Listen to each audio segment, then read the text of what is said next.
नमस्कार, मैं हूं अरुण तोमर। आप देख रहे हैं स्वराज एक्सप्रेस रिपोर्टर में आपका स्वागत है। में सर्वोच्च स्थान प्राप्त करने वाले बच्चों को मुख्यमंत्री डॉक्टर मोहन यादव ने दी स्कूटी। बच्चों ने जताया आभार, कहा कि अब उनका जीवन होगा सरल। मुख्यमंत्री डॉक्टर मोहन यादव ने प्रदेश के 7,900 से ज्यादा विद्यार्थियों को बड़ी सौगात दी है। मेधावी छात्रों को मुख्यमंत्री डॉक्टर मोहन यादव ने स्कूटी वितरण कर अब उनके जीवन का मार्ग सुगम और सरल कर दिया है। मुख्यमंत्री डॉक्टर मोहन यादव ने भोपाल के कुशाभाऊ कन्वेंशन सेंटर में एक कार्यक्रम के दौरान कहा कि पहले का दौर हुआ करता था जब प्रधानमंत्री 1 रुपए डालते थे और लोगों के जेब में 20 रुपए पहुंचते थे, लेकिन आज की सरकार अगर 1 रुपए डालती है तो खाते में 1 रुपए ही पहुंचता है। इस माध्यम से मुख्यमंत्री डॉक्टर मोहन यादव ने पूर्व की कांग्रेस की सरकारों पर और प्रधानमंत्रियों पर भी जमकर निशाना साधा।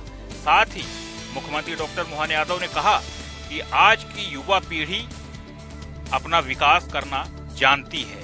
मुख्यमंत्री स्कूटी योजना के तहत करीब 7,900 बच्चों को प्रदेश भर में स्कूटी वितरण की गई है और मुख्यमंत्री डॉक्टर मोहन यादव ने खुलकर कहा है कि बच्चों के भविष्य में ये किसी भी प्रकार से बाधा नहीं आएगी। भविष्य में जब भी वो विकास करेंगे और अच्छे अंक लेकर के आएंगे तो उनको इसी प्रकार से प्रोत्साहन मिलता रहेगा। भोपाल से एक्सप्रेस रिपोर्टर के लिए संदीप मिश्रा। भोपाल साइबर द्वारा 4 लोगों को गिरफ्तार किया गया है जो देश भर में कई लोगों से साइबर ठगी कर चुके हैं। भोपाल क्राइम ब्रांच की साइबर टीम ने दिल्ली से संचालित फर्जी कॉल सेंटर का भांडाफोड़ कर 4 साइबर ठगों को गिरफ्तार किया। यह आरोपी एसबीआई क्रेडिट कार्ड अपडेट और अपग्रेड करने के नाम पर लोगों को ठगते थे। आरोपी पिछले 2 वर्षों से दिल्ली में यह फर्जी कॉल सेंटर चला रहे थे। वे खुद को एसबीआई क्रेडिट कार्ड के अधिकृत अधिकारी कर्मचारी बताकर ग्राहकों को कॉल करते थे। कार्ड की लिमिट बढ़ाने और अपडेट करने का झांसा देकर ओटीपी प्राप्त कर ठगी को अंजाम देते थे। देश भर में विभिन्न राज्यों में कई लोगों को अपना शिकार बना चुके हैं। भोपाल क्राइम ब्रांच की साइबर टीम की तकनीकी जांच के आधार पर नई दिल्ली स्थित कॉल सेंटर पर छापा मारकर 4 आरोपियों में 1 युवक और 3 युवतियों को गिरफ्तार किया। देश भर में 100 से ज्यादा साइबर ठगी करने वाले अपराधी जरूर गिरफ्तारी में आ गए हैं, लेकिन अभी उसका मुख्य सरगना अभी भी फरार है। देखना होगा क्या इससे साइबर ठगी रुकती है या नहीं। Express reporter Sanjay Domardiya, Bhopal. शराब के नशे में 2 पहिया वाहन चुराने वाले शातिर आरोपी को इंदौर पुलिस द्वारा गिरफ्तार किया गया है। इंदौर की छोटी ग्वालटोली पुलिस ने सरवटे बस स्टैंड से चोरी हुई 2 बाइक के मामले में आरोपी की तलाश कर रही थी, जहां पुलिस को मुखबिर से एक बाइक चोर की जानकारी मिली जो शराब के नशे में बाइक की चोरी की वारदात को अंजाम देता था और गाड़ियों में पेट्रोल खत्म होने पर उसे वहीं छोड़कर चला जाता था। पुलिस ने ऐसे 5 लावारिस वाहन जब्त किए हैं। पुलिस ने इस मामले में 150 से अधिक सीसीटीवी खंगाले तो पता चला कि आरोपी रवि वर्मा है, जो लेक पैलेस कॉलोनी छोटा बांगरदा का निवासी है और शराब के नशे में गाड़ियों की चुराया करता था और गाड़ियों में पेट्रोल खत्म होने पर लावारिस हालत में छोड़कर चला जाता था।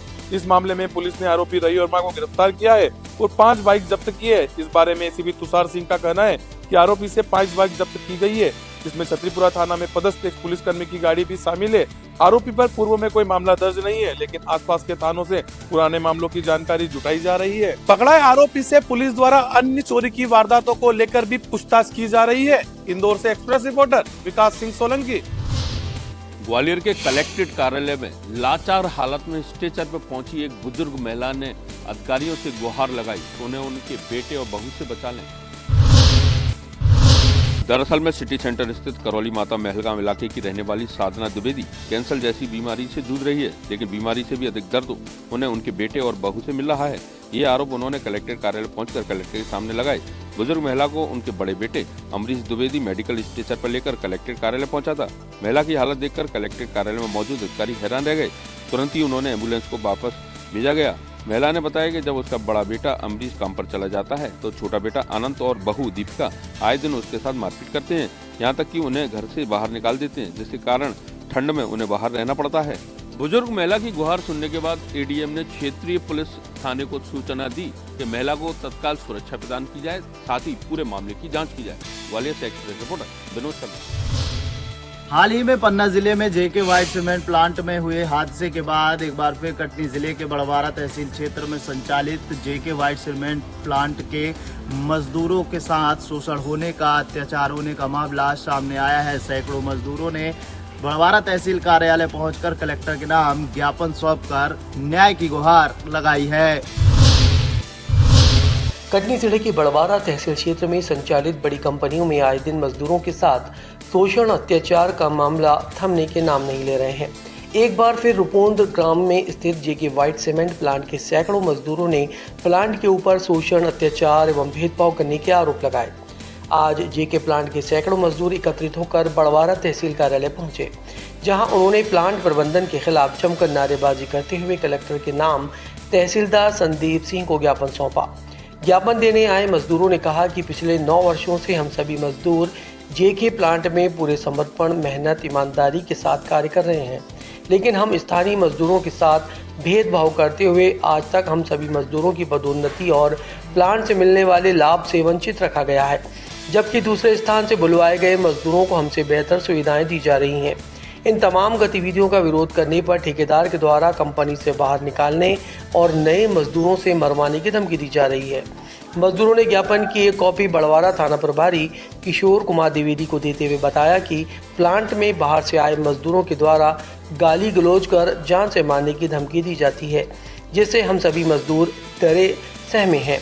अगर कंपनी आते जाते समय किसी भी मजदूर के साथ कोई मारपीट की घटना होती है तो उसकी जिम्मेदार प्लांट प्रबंधन एवं ठेकेदार होंगे। श्रमिकों ने कार्रवाई न होने की दशा में उग्र आंदोलन एवं धरना प्रदर्शन करने की चेतावनी दी है। हालांकि प्रशासन ने मामले पर जांच कर कार्रवाई का आश्वासन तो दे दिया है, लेकिन देखना ये काफी दिलचस्प होगा कि जिम्मेदार अधिकारी मजदूरों के शोषण और अत्याचार के खिलाफ क्या कुछ कार्रवाई करते हैं या फिर इन मजदूरों को इसी तरीके से जुल्म, अत्याचार और अन्याय, भेदभाव का सामना निरंतर करना पड़ेगा। कटनी से एक्सप्रेस रिपोर्टर मोहम्मद एजाज। जबलपुर के डुमना एयरपोर्ट की सुरक्षा पर जंगली सियार ने लगाई सेंध। टर्मिनल के पास फंसा सीआईएसएफ और फॉरेस्ट कर्मियों ने किया रेस्क्यू ऑपरेशन, बड़ा हादसा टला। जबलपुर के डुमना एयरपोर्ट की सिक्योरिटी उस वक्त खतरे में पड़ गई जब एक जंगली सियार अचानक रनवे के पास आकर फंस गया। एयरपोर्ट कर्मचारी और सीआईएसएफ के जवानों की नज़र उस पर पड़ी और उसके बाद वन विभाग के अमले को बुलाकर उसका रेस्क्यू ऑपरेशन किया गया। इसके साथ ही अन्य वन्य प्राणियों की वहां पर अभी तलाश की जा रही है। ऐसा माना जा रहा है कि कुछ और सियार वहां पर हो सकते हैं। आपको बता दें, साल 2015 में एक सियार के रनवे पर आ जाने की वजह से एक निजी एयरक्राफ्ट बुरी तरह से दुर्घटनाग्रस्त हो गया था। जबलपुर एयरपोर्ट के आसपास काफ़ी बड़ा जंगली इलाका है और यहाँ पर बड़ी तादाद में वन्य प्राणी हैं। ऐसे में एयरपोर्ट की सुरक्षा एक चुनौती है। Arun Dubey, access reporter, Jabalpur. नगरीय निकाय चुनाव 2025 के लिए कांग्रेस ने अपने घोषणा पत्र जारी कर दिए हैं। 34 बिंदु के आधार पर कांग्रेस ने अपना जन घोषणा पत्र जारी किया, जिसे अब जन जन तक पहुंचाया जाएगा। प्रदेश कार्यालय राजीव भवन में पीसीसी चीफ दीपक बैज ने घोषणा पत्र संयोजक सत्यनारायण शर्मा की मौजूदगी में जन घोषणा पत्र जारी किया।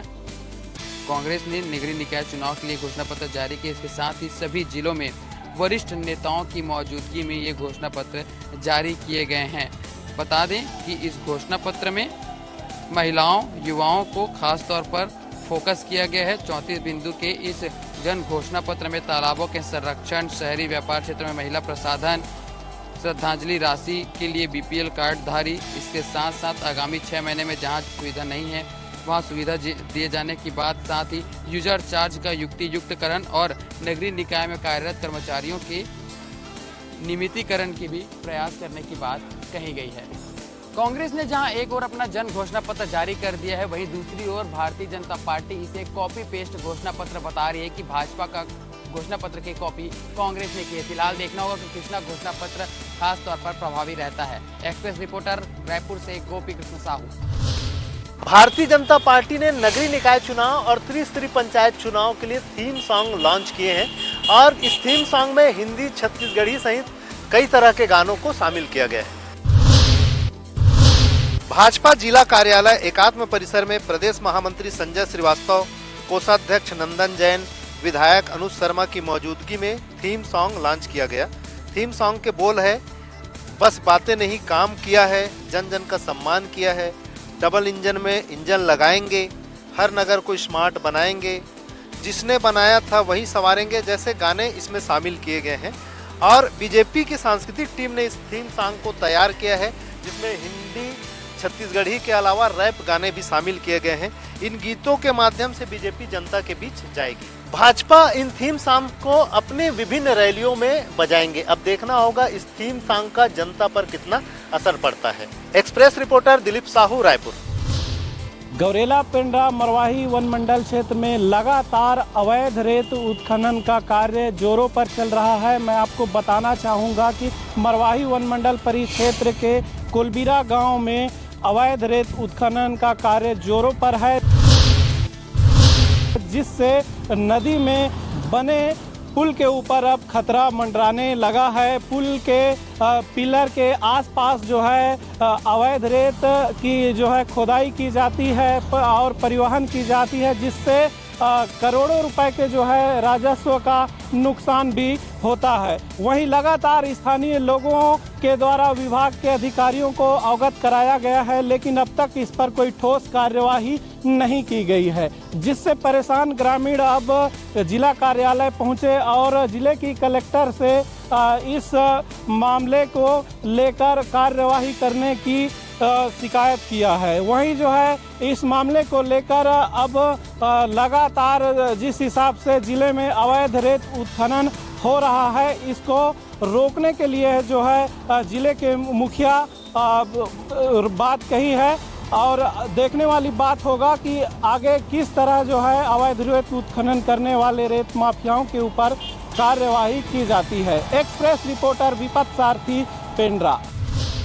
क्रिकेट मैच में सट्टा खिलाने वाले 5 आरोपियों को सरगुजा पुलिस ने गिरफ्तार कर लिया है। पुलिस ने आरोपियों के कब्जे से कई पासबुक और मोबाइल फोन बरामद किया है।